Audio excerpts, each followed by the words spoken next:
নমস্কার। আবার এলাম আপনাদের সামনে। বেশ কয়েকটা রাজনৈতিক আ চাঞ্চল্যকর ঘটনা ঘটে গেল ইতিমধ্যে আমাদের রাজ্যে। আ যার মধ্যে যেটা প্রথম উল্লেখযোগ্য সেটা হলো আ নির্বাচন কমিশন তার ফুল বেঞ্চ আমাদের পশ্চিমবঙ্গে এলো এবং তারা তাদের কাজ সেরে আবার ফিরেও গেল।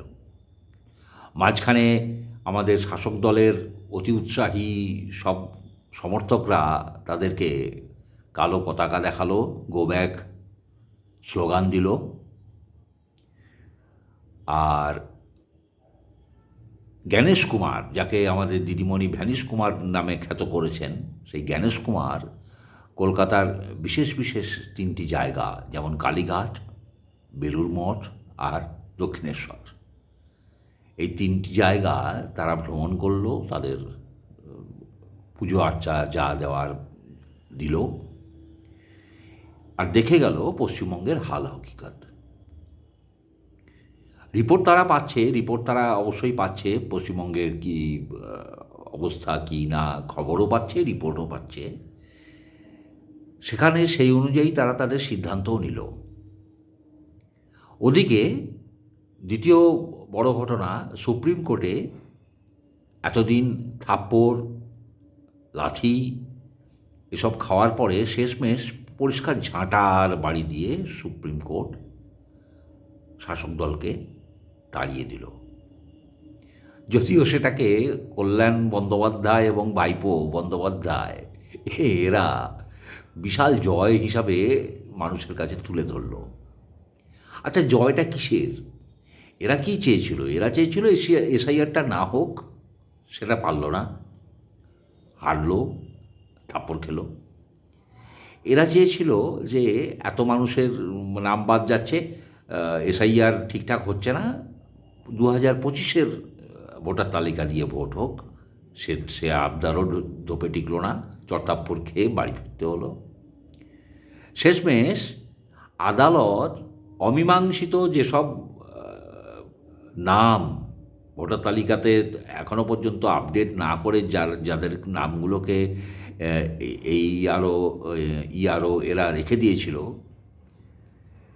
সেই সব নামের নিষ্পত্তি করার জন্য আদালত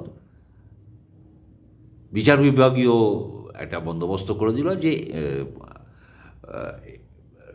জাজেরা যারা আছেন, ডিস্ট্রিক্ট জাজ যারা আছেন, তারা এগুলো বিচার করবেন। দরকারে ভিন রাজ্য থেকেও জাজ নিয়োগ করতে হবে। প্রথমে 500 ছিল, তারপরে শুনছি আরও 200 এসছে, 700।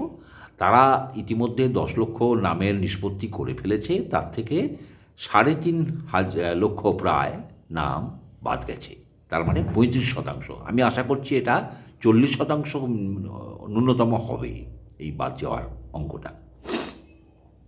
এত সত্ত্বেও আপনারা জেনে রাখুন, এই রাজ্য সরকার তাদের বসংবদ বিএলও, এই ইআরও, এইআরও, ডিইও এদেরকে দিয়ে বেশ কয়েক লক্ষ প্রকৃত ভোটারের নাম বাদ দিয়েছে এবং বেশ কয়েক লক্ষ বিদেশি ভোটারের নাম রেখে দিয়েছে।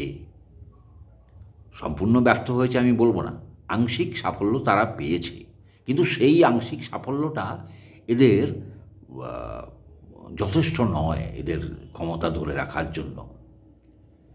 যাই হোক, লজিক্যাল ডিসক্রিপেন্সির যে 60 লক্ষ নাম,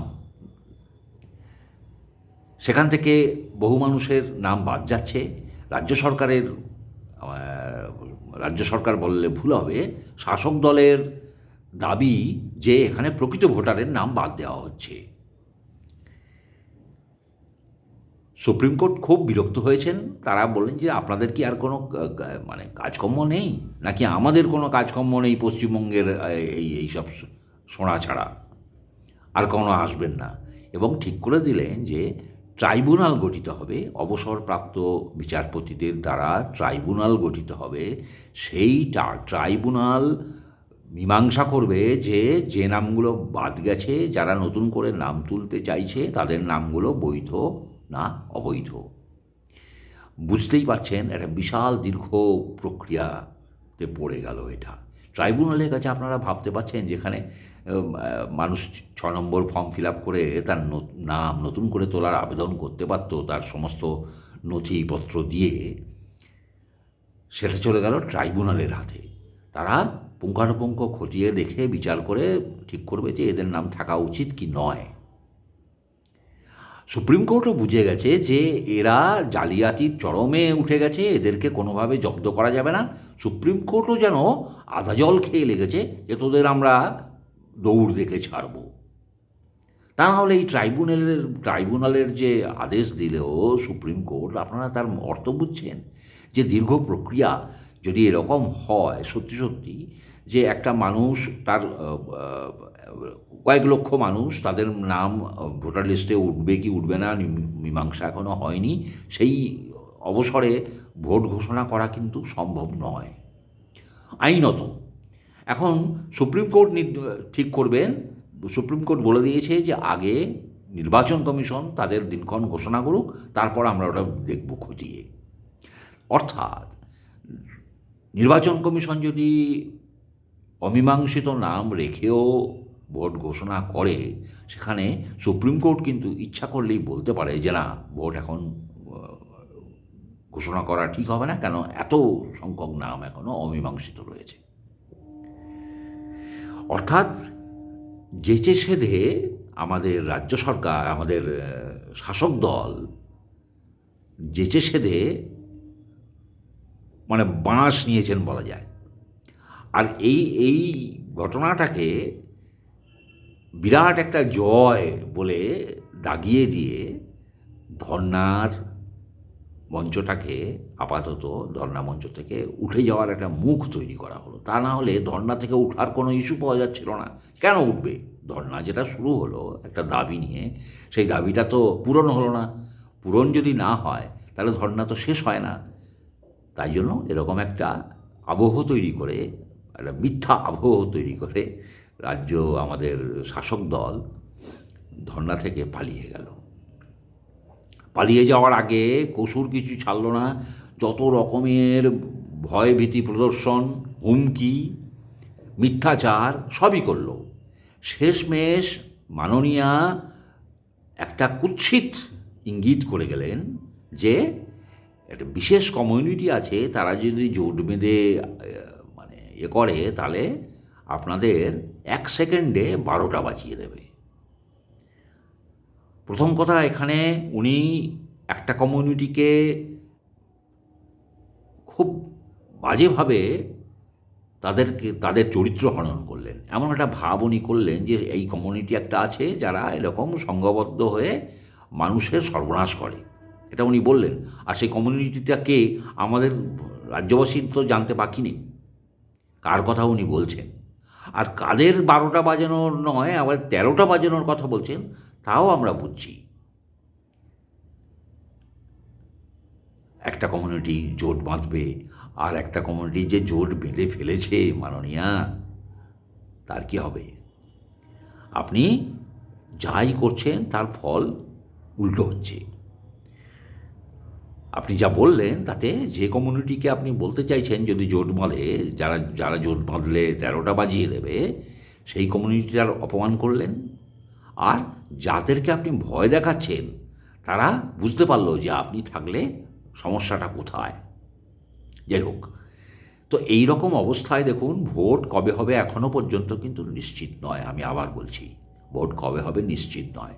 ভোট যদি 6 মাস পিছিয়ে যায় আমি আশ্চর্য হব না। এরকম প্ল্যান ABCD করতে করতে আমাদের মাননীয়া প্ল্যান Wতে এসে হাজির হয়েছেন। দাঙ্গা, খুন। দাঙ্গা করতে যাচ্ছেন যেখানে পরিবর্তন যাত্রা যেটা বিজেপি করছে তার ওপরে অকারণ তার ওপরে আক্রমণ করার চেষ্টা, দাঙ্গা বাঁধানোর চেষ্টা। উল্টে বিজেপির কর্মী সমর্থকরা এমন ধাওয়া করছেন যে তারা পালানোর পথ পাচ্ছে না। এ দৃশ্য কিন্তু খুব মানে ইঙ্গিতবহ যে শাসক দলের বাহিনী যেখানে বিশৃঙ্খলা সৃষ্টি করার চেষ্টা করছে, সেখানে বিরোধীরা তাদেরকে তাড়িয়ে দিচ্ছে। পুলিশের বর্তমানে, পুলিশও নিষ্ক্রিয়, জানেন আপনারা, পুলিশ এইসব ক্ষেত্রে নিষ্ক্রিয় থাকে, বরং সক্রিয় থাকে শাসক দলের হয়ে। সেখানে তা সত্ত্বেও, পুলিশ থাকা সত্ত্বেও শাসক দলের বাহিনী পালিয়ে যাচ্ছে, খুবই ইঙ্গিতবহ। দ্বিতীয়ত দেখুন, সাগরে একটি বিজেপি কর্মী আজকে আক্রমণ হয়েছে, তার উপরে 2টো গুলি চলেছে, সে বেচারা এখন মৃত্যুর সঙ্গে পাঞ্জা কষছে। রক্ত ছাড়া মাননীয়ার ঘুম হয় না, এবং হয়তো আরও রক্ত ঝরবে। বাঁকুড়ায় একটি বিজেপি কর্মীর বাড়িতে তাদের সপরিবারে তাদেরকে দরজায় শিকল দিয়ে বাড়িতে আগুন লাগিয়ে পুড়িয়ে মারার চেষ্টা হলো, সফল হলো না। এখানে গুলির ঘটনা 2টো ঘটল।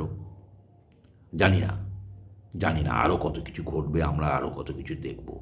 তবে ইতিমধ্যে নির্বাচন কমিশন যা ঘোষণা করেছে অভূতপূর্ব। 2011 সালে যারা ভোট দিয়েছিলেন তারা জানেন কিভাবে কত শান্তি শৃঙ্খলার মধ্য দিয়ে ভোট হয়েছিল বামফ্রন্টের আমলে। বামফ্রন্ট যেখানে তাদের পুরো ভোটিং মেশিনারি তাদের ছিল, তারা এমনই সুদক্ষ, তাদের শাসন ক্ষমতা ছিল যে তারা নির্বাচন কমিশনকেও ছোটো জগন্নাথ করে বসিয়ে রাখত। তারা আগে থেকে বলে দিত কোন বুথে কত ভোটে জিতব, এরকম তাদের দক্ষতা ছিল। তারা 2011 ভোটে হারলো যখন, সেই ভোটটা কিভাবে হয়েছিল আপনারা যারা ভোট দিয়েছিলেন তারা জানেন। এবারে দেখুন, তার সঙ্গে সেই আবহমণ্ডলের সঙ্গে ধরুন ওয়েব ক্যাম যোগ হচ্ছে। ওয়েব ক্যাম মানে কি জানেন? ওয়েব ক্যাম মানে লাইভ সব কিছু থাকবে ইন্টারনেটে, পুরো ভোটের ব্যবস্থাটা লাইভ থাকবে, এবং 80,000 বুথের প্রত্যেকটা বুথে ওয়েব ক্যাম থাকবে, এবং প্রত্যেকটা বুথে ভিতরে এবং বাইরে কেন্দ্রীয় বাহিনী থাকবে। কেন্দ্রীয় বাহিনী ভোটের লাইন মেনটেন করবে, ভোটার আইডি দেখে দেখে কেন্দ্রীয় বাহিনী মেনটেন করবে ভোটের লাইন। মাননীয়া তো তেলে বেগুনে জ্বলে উঠেছেন, করার কিছু নেই, কিচ্ছু করতে পারবেন না মাননীয়া, আর কিচ্ছু করতে পারবেন না, কেননা এখানে অবজারভেশন আছে সুপ্রিম কোর্টের। সুপ্রিম কোর্টে গেলেও মাননীয়া আর কোনো ফাঁক ফোকর পাবেন না। একের পর এক সমস্ত দরজা মাননীয়া নিজের ভুলে বন্ধ করেছেন। এসআইআরটাকে যদি মাননীয়া অত বিরোধিতা না করে চুপচাপ মেনে নিতেন, এবং চুপচাপ মেনে নিয়ে তার যেসব বসংবদ লোকজন আছে তাদেরকে দিয়ে তলায় তলায় কাজ সারতেন, তাহলেও হয়তো অনেকটা রক্ষা পেতেন। কিন্তু এখন এমন জায়গায় এসে গেছে সুপ্রিম কোর্টের কাছে বারবার আবেদন করে করে, যে সুপ্রিম কোর্টও বুঝে গেছে যে এদের ডাল মে কুছ কালা হ্যায়, সুপ্রিম কোর্টও ছাড়বে না। ভোট কবে হবে আমরা জানি না, ভোট ঘোষণা হোক, তারপর সুপ্রিম কোর্ট কী বলে সেটাও একটা ব্যাপার। আমি যে কথাটা আপনাদেরকে আবার বলবো, আপনারা কিন্তু সংকল্প করে ফেলুন, দেরি করবেন না, নিজেরা সংকল্প করুন, বন্ধু বান্ধব আত্মীয় পরিজন সবাইকে সংকল্প করান। এই সরকার আর না, সমূহ বিপদ। যে উস্কানি দিচ্ছেন আপনারা জেনে রাখুন, এদের এবারে অনেক বেশি পরিমাণে এরা মুসলিম প্রার্থী দেবে, ইচ্ছা করেই দেবে, কেননা তাছাড়া এদের হাতে আর উপায় নেই মুসলিম ভোট ধরে রাখার। মুসলিমরা মুখ ফিরিয়ে নিয়েছে, সেটা মাননীয়া খুব ভালো করে বুঝে গেছেন। তার জন্য দেখুন, বারবার একটা বিশেষ কমিউনিটিকে ইঙ্গিত করে উনি এমন কথা বলছেন যেগুলো সেই বিশেষ কমিউনিটির যারা বুদ্ধিমান তাদের গায়ে আগুনের ছ্যাঁকার মতন লাগবে। একবার বললে যে শুক্রবার করবে, প্রথম কথা। দ্বিতীয় কথা বলেছিলেন যে না, প্রথম কথা যেটা বলেছিলেন যে দুধ দেয়, যে গরু দুধ দেয় তার লাথি খেতে হয়। এটা খুবই বাজে ইঙ্গিত ছিল মুসলিম সমাজের কাছে। তারপর বললেন যে শুক্রবারে ওরা তো এরকম করবেই। তারপরে ব্যবসায়ীদের সঙ্গে বৈঠকে বললেন যে একটা বিশেষ কমিউনিটি আছে, তাদের কথা না শুনলে তারা সব রাস্তাঘাট সব জ্যাম করে দেয়, এই করে দেয়, সেই করে দেয়। এগুলো কিন্তু নিন্দা। মাননীয়া কেন নিন্দা সূচক কথা বলছেন আমি জানি না, হয়তো মানসিক সন্তুলন একটুখানি গড়বড় হয়ে গেছে। আর এখন যেটা বললেন যে একটা বিশেষ কমিউনিটি যদি জোট বাঁধে 12টা বাজিয়ে দেবে, এটাও খুব বড় নিন্দা। তার মানে উনি ওই বিশেষ কমিউনিটিকে দাঙ্গাকারী হিসেবে চিহ্নিত করছেন। জানি না সেই বিশেষ কমিউনিটির কাছে এই বার্তাগুলো কীভাবে যাচ্ছে। তবে আর যাই হোক, আপনারা কিন্তু শান্তিতে ভোট দিতে পারবেন। আমি বারবার আপনাদেরকে বলছি, আপনাদের দায়িত্ব শুধু বুথ পর্যন্ত যাওয়া, বুথে গিয়ে নিজের ভোটটা দেওয়া। আমি বারবার আপনাদেরকে অনুরোধ করব, বাড়িতে বসে থাকবেন না, ভোট দিন এবং মানুষকে ভোট দেওয়ার জন্য বলুন। কেউ যেন বাড়িতে বসে থেকে নিজের গণতান্ত্রিক পবিত্র অধিকারটা নষ্ট না করে।